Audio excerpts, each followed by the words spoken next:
Notes on the Ingestion of Amanita muscaria by Lawrence Millman and Tonya Half, reprinted from the SOMA.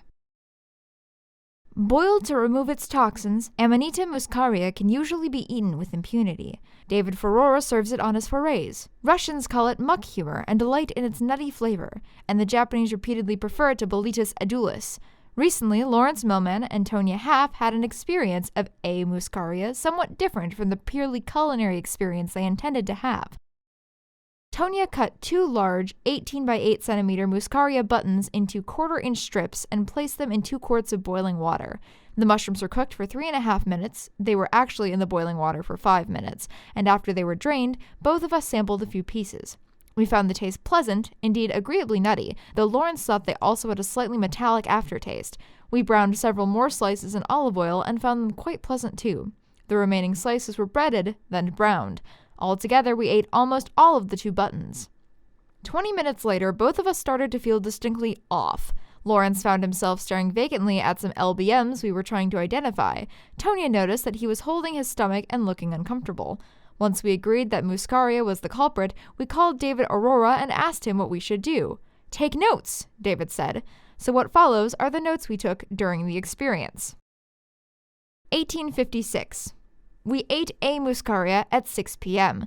Tonya was initially feeling hot, but now she's feeling cold. Her sense of smell is heightened. Lawrence can't seem to concentrate on identifying our mushrooms.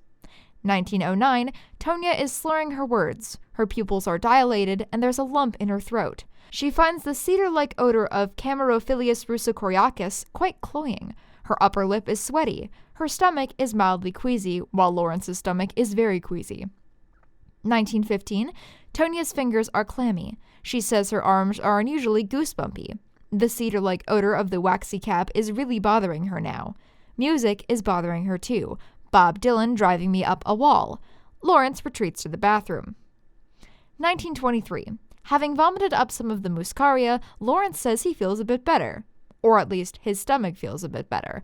The rest of him feels buzzed and more or less out of it. He also feels quite hot. 1927. Tonya is experiencing a heightened sense of touch. Lawrence's fingers on her forehead seem to be burning a cold hole in her. There's an acute pain in her eye, but it soon goes away. Lawrence still has a slight buzz, very different, he says, from the experience of being drunk. He remarks that he's glad he's not a Siberian shaman. Note, Siberian shamans eat muscaria for ritualistic purposes. 1938. Our highs seem to have stabilized. Lawrence is again trying to identify some of our mushrooms. Tonya says she feels almost normal, whereas Lawrence says he can't feel normal because he isn't. 1953. Tonya is starting to feel a bit hungry. Lawrence's head feels like foam. 2000 hours. Sonia feels dizzy when she rolls her eyes, also sort of sleepy. Lawrence succeeds in identifying a mycena. 2030. Tonya is feeling clumsy and poorly coordinated, but otherwise okay. Lawrence can't seem to dial a friend's phone number, and likewise can't close the sliding door without getting his hand stuck in it. Also, he says the mushrooms we're trying to ID are talking to him. 2115. Lawrence has been silent for a while, listening to the mushrooms. All of a sudden, he's very talkative, although he's not making much sense. Smooth circus. Neither of us know what that means. Mushrooms are people too, he says. 2129. Both of us feel euphoric. Lawrence especially so. He says he hasn't felt this good in years. We decide to go out to dinner, but first we call David Aurora to tell him that we're all right.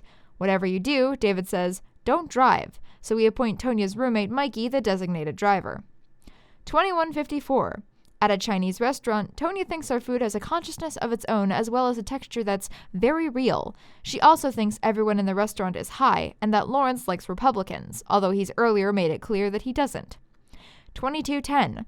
Lawrence is drinking a beer and says he can relate to the bottle, that the bottle can relate to him, and that the two of them are actually enjoying each other's company. 2215. Our food feels very textured, and we seem able to commune with each grain of rice. We also feel that we're moving fast, but that our thoughts are moving slowly. Lawrence keeps dropping his chopsticks. Coordination is difficult for both of us. 2210. Both of us seem to be suffering from short-term memory loss. Lawrence feels that his critical sense, usually very much in evidence, has gone on vacation. The word euphoria keeps popping up in our conversation. At 2300 hours, we leave the restaurant. Lawrence says that objects have no meaning but simply exist. We see a dead deer on the road, and he says the difference between a dead deer and a living one is negligible. Tonya still feels elated, exuberant, but at the same time relaxed. She falls asleep around midnight without any difficulty. For the next 3 days, her right ring finger tingles when she hits it with her thumb, but otherwise she notices no symptoms relating to the Muscaria ingestion. Lawrence has a deep sleep and wakes up the next morning feeling refreshed. Later, we asked David Aurora why we experienced the ups and downs of an A. muscaria trip when all we'd wanted to do was experience the culinary delights of a muscaria hors d'oeuvre. His explanation, that the mushrooms are far too big for the pot in which they were boiled, with the result that only as much of the toxins were dissolved in the water as the water itself could hold. Thus, our trips included a certain disarray of the senses, but not the full disarray experienced by Siberian shamans, and thus, too, our trips did not require a different sort of trip, i.e., to the hospital. Editor's note: as they say on TV, do not try this in your own kitchen. For a great culinary experience, I think I will stick with so many good and safe edibles.